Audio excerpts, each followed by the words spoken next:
Taste the Daily. AIADMK BJP கூட்டணி அமைந்தவுடன் தோல்வி பயம் காரணமாக புதுச்சேரியில் காங்கிரஸ் கட்சியை தேடி திமுக செல்வதாக புதுச்சேரி அதிமுக மாநில செயலர் அன்பழகன் தெரிவித்துள்ளார். புதுச்சேரி அதிமுக தலைமை அலுவலகத்தில் செய்தியாளர்களை சந்தித்த அவர் இதனை தெரிவித்தார். அதிமுக பிஜேபி கூட்டணி அமைந்த உடனே காங்கிரஸ் தேடி திமுகவுடைய அமைப்பாளரும் திமுகவுடைய சட்டமன்ற உறுப்பினர்களும் காங்கிரஸ்ல தஞ்சை அடைஞ்சிருக்கிறாங்க.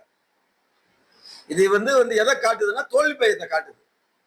இந்த கூட்டணி பிஜேபி அதிமுக கூட்டணி அமைந்தவுடன் தோல்வி பயத்துல காங்கிரஸ் நோக்கி திராவிட முன்னேற்ற கழகம் தான் இணைந்து நம்ம பண்ணணும் என்கின்ற ஒரு நிலைப்பாட்டை எடுத்துக்கிறாங்க. வாழ்த்துக்கள். இன்னும் நீங்க 10 பேர் இணைஞ்சு வந்தா கூட சரிதான். வருகின்ற சட்டமன்ற தேர்தல் திராவிட முன்னேற்ற கழகம் காங்கிரஸ் கூட்டணிக்கு சரியான பாடத்தை தமிழகத்துல எப்படி மக்கள் கொடுக்குறாங்களோ அதே போன்று புதுச்சேரி மாநிலத்தும் கொடுப்பாங்க.